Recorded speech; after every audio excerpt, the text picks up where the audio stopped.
Selamat pagi jemaat Tuhan, kembali lagi bersama saya Vikaris Daniela. Hari ini kita akan kembali belajar satu tokoh lagi di Resapi pagi ini. Maka sebelum itu mari kita bersatu dalam doa. Mari berdoa. Bapa yang Maha Baik, terima kasih Tuhan karena di kesempatan hari ini Tuhan telah memperkenankan kami untuk belajar satu lagi tokoh dari Alkitab.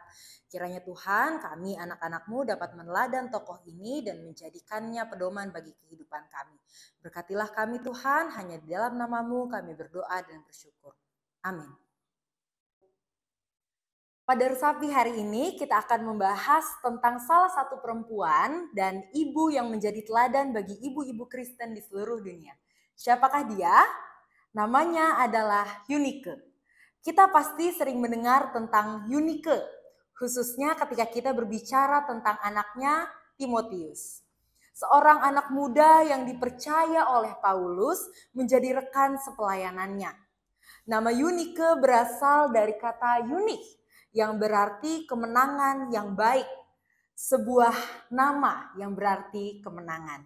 Sesuai namanya, Eunike memenangkan kehidupannya dengan menjadi seorang perempuan yang saleh. Ia menjadi seorang ibu yang percaya kepada Kristus setelah mendengar khotbah Paulus yang pertama. Nilai-nilai kekristenan inilah yang kemudian ia lakukan dalam kesehariannya dan ia bagikan juga bersama ibunya.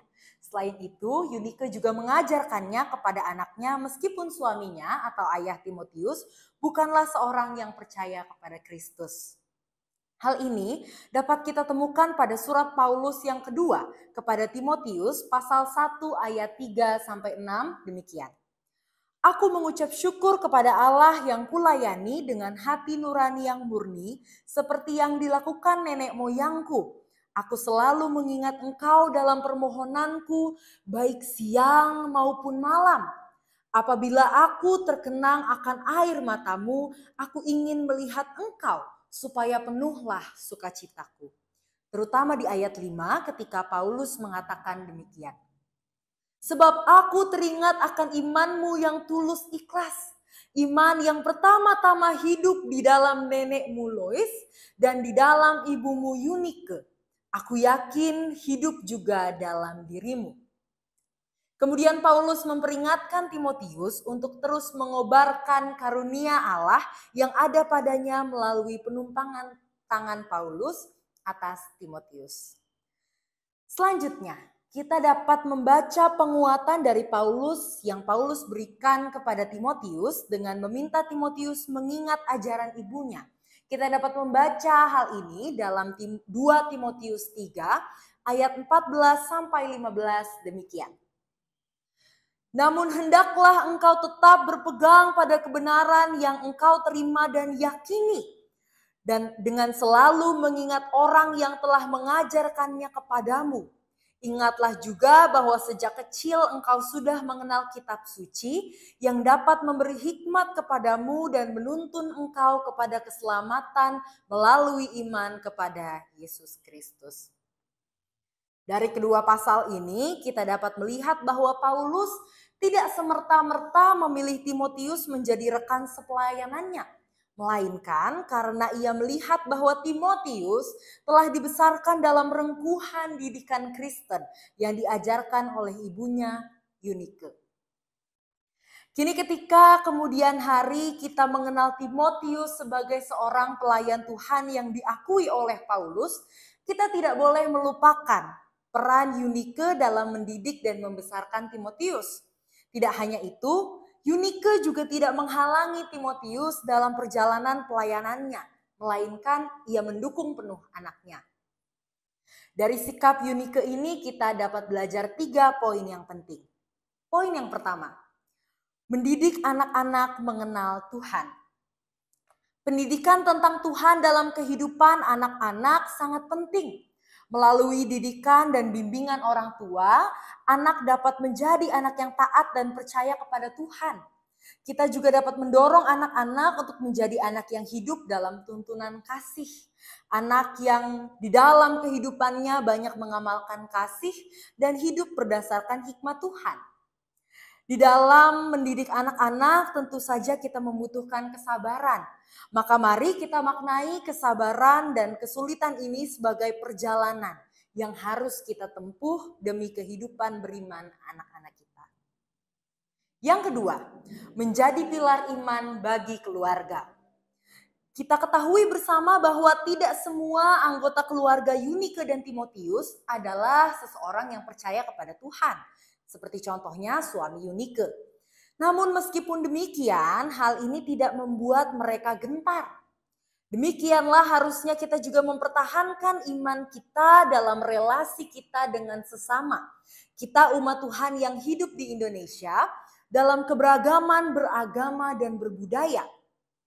Tidak hanya budaya dalam negeri, tetapi kini dengan kecepatan teknologi yang membawa inkulturasi budaya luar juga gampang masuk ke dalam kehidupan kita. Maka dari itu, kini kita ditantang untuk dapat tetap dengan bijak memilah dan memilih mana sikap yang sesuai dengan hukum kasih dan mana sikap yang tidak sesuai dengan hukum kasih. Kita ditantang untuk berhikmat dalam kehidupan kita sehari-hari, terutama sebagai seorang orang tua di rumah, sebagai mama papa, sebagai opa oma, kita ditantang untuk dapat mengajarkan dan mengajak anak-anak untuk dapat berpikir kritis dan berhikmat dalam menyelesaikan tiap masalah kehidupan. Selanjutnya, poin yang ketiga, menyadari bahwa tiap anak memiliki pilihan hidupnya masing-masing. Ungkapan buah tidak jatuh jauh dari pohonnya kadang salah kita maknai. Anak yang seringkali memiliki sifat dan kebiasaan yang mirip dengan orang tuanya, itulah anak-anak yang dinamakan buah yang tidak jatuh jauh dari pohonnya. Tapi kita tidak boleh lupa bahwa ketika kita memiliki anak, ia adalah manusia baru secara penuh. Ia bukanlah kita dan kita bukanlah dia. Anak kita adalah manusia baru yang secara penuh adalah produk baru. Bukan cloning atau bukan saudara kembar kita. Dia lahir, besar, bersosialisasi di lingkungan yang jauh berbeda dengan kita. Sehingga mungkin saja sifat dan kebiasaan bawaannya pun bisa 180 derajat berbeda dengan kita. Yunike dan Lois adalah seorang ibu yang biasanya berada di rumah. Tentunya mereka pasti kaget ketika anaknya, cucunya yang masih muda diajak untuk menyebarkan kabar baik bersama Paulus. Yang artinya Timotius diajak untuk berpindah dari satu tempat ke tempat yang lain. Namun demikian Yunike mengerti akan panggilan Tuhan yang tertanam pada diri Timotius. Sehingga ketika iman yang Yunike ajarkan kepada Timotius ini harus ia sebarkan kepada orang lain, Yunike mendukung pelayanan anaknya. Hari ini kita bersama-sama telah mengenal sosok Yunike, seorang ibu yang saleh, seorang pemenang yang telah berhasil mendidik anaknya menjadi seorang pelayan Tuhan yang baik. Kini mari kita meneladani sikap dan iman yang telah kita pelajari dari Yunike hari ini. Mari kita menjadi pilar-pilar iman bagi keluarga kita, menjadi teladan iman bagi anak-anak kita. Semoga Allah sang sumber kasih merahmati perjalanan iman keluarga kita. Amin. Untuk menutup renungan kita pada hari ini, mari kita bersatu dalam doa. Bapa yang maha baik, kami sungguh bersyukur Tuhan. Karena hari ini kami anak-anak-Mu boleh bersama-sama mengenal satu lagi tokoh bernama Yunike. Kiranya Tuhan Engkau mau menanamkan sifat-sifat sabar yang dimiliki Yunike, sifat-sifat berhikmat yang dimiliki Yunike juga ke dalam kehidupan kami. Sehingga kami dapat menjadi pilar-pilar iman bagi keluarga kami, dapat menjadi contoh bagi anak cucu kami dalam keseharian kami. Kiranya Tuhan Engkau mau merendahkan tangan-Mu untuk membantu kami hidup di dalam hikmat-Mu. Hanya di dalam nama-Mu Tuhan Yesus kami berdoa dan mengucap syukur. Amin. Jemaat Tuhan, kita telah bersama-sama mendengarkan renungan pagi ini. Sampai jumpa di resapi selanjutnya.